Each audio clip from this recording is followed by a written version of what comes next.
what we have here is a dream of a guy who took his high school or college car hot rod that he drove to college, and got in some sort of an accident or whatever with a thing and scrapped it for about 30 years, and then decided to resurrect his dream from his childhood and turn it into what we have now, which is on the outside supposed to be the 6-second 200-mile-an-hour car that you can go fill up fuel at the local gas station in Dubuque, Iowa, and drive around on the street, pull up to the starting line of the drag strip, make a 6-second lap, pack the chutes, put it back in the back of the trunk, and head off to the hot dog stand on the way home.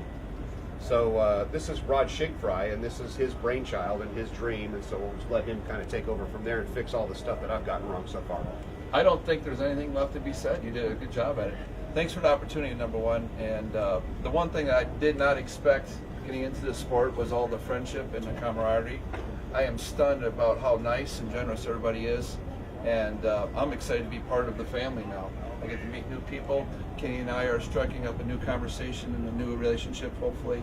We're excited to have Kenny on board of the Sorceress, and it is my lifeblood, right? Everything I own, everything I got is in this car, and it's always been a dream to build the world's fastest, or strike that, the world's baddest hot rod, and this is what my idea of what that would be. And all along the way, I'm just so grateful I found all the right ingredients and the parts. We probably had a missing piece along the way. We just discovered in the last 2 or 3 days that we need somebody like a Kenny Duttweller, and with all his ingenuity and experience at it, I wish I would have met him a year ago. But with that said, we're happy, we're excited, we're on board here. I want to introduce you to the next most important guy that made my dream come true. Don Spear at the Chassis Concepts back in Quad Cities. He brought it all together. I had a body design, I kind of designed on that. I picked up the drivetrain, used some old names in the racing industry to say, hey, what would you do if it was over the top? And so we said, well, let's build a big monster motor so we can always dial it back and be happy. Let's do this for this and that. So I got a bunch of pieces rounded up, and I said to Donnie, I said, can you make it happen? He goes, well, what do you want? And I said, well, probably ought to have something that can be spec'd out so we can go to a track someday, I guess, and see how fast she'll go. He goes, well, we better be a 25 2-cert chassis. So he did that. He put all the ingredients together, made my dream come true. So there wasn't anything you thought you could add to what I said? Nope, not a single word. Is there anything left? I tell you what, he said it all, but I do want to say that if it wasn't for this guy, that was an opportunity to build that car.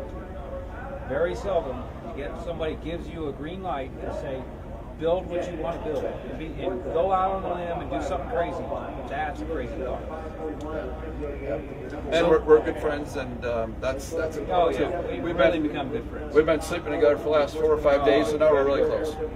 So Kenny's the ambulance driver in this case, because now we've recruited him to come fix our problems. And the most dangerous thing is you get Shane and I involved in something, and we'll think it pretty deeply and trick it as much as we can. And it's going to be a fun project, because the opportunity to work with something that big, since all my stuff's really small cubic inch stuff, we're just going to translate everything into a monster, and we're already talking horsepower numbers kind of out of sight. So at the end of the day, we'll validate the horsepower numbers, and they'll be really, really high. And I think at that point, everybody's just going to be happy as anything, and maybe it might even be reliable. Okay, here's the important question. What transmission's it got in it? It's got a Lenco in it, doesn't it? It's got a 3-speed Lenco. Manually shifted 3-speed Lenco. Going back to the old Hurst motif with the lightning rods, a Hurst really important. Can't very well have it auto shift, right? Good point. Yes. I was against my better judgment, trust me. I was arguing all about it, but I lost. He doesn't like my shifting. I'll let him have that one thing. I got 10 other better things. So we'd like everybody to follow along with the voyage of the Sorceress. We're just getting started. This could actually be, other than a local outing at Donnie's home track at Cordova. Great, once again, great people, great facility, great officials. We kind of got our debut out there. We got our tires a little warm at that event, met a lot of people, and here we came out. Shane put the whole team together and said, hey, come on out here. It's a great facility. We'll all be able to put all the ingredients together. Let's see if we can get the hot rod down the track. And we did. We made a 213-mile-an-hour pass, our best so far. And it was we're even getting after it. And it's just like the potential of my dream is finally going to happen. And I think we're going to get there, and it's just a wonderful thing. So throughout the Sorceress thing, you can find us on Facebook. We do 360 ride-along camera shots. and thank you for the opportunity once again. Thank you. It's always cool to do cool stories.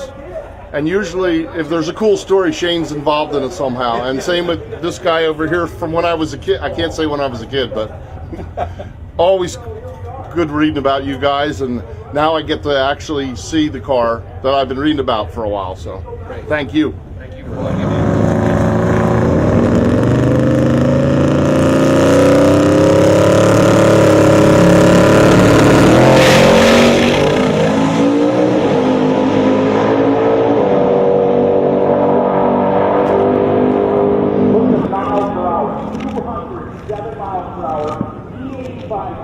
Fill it up around the gas station and run a incredible run there.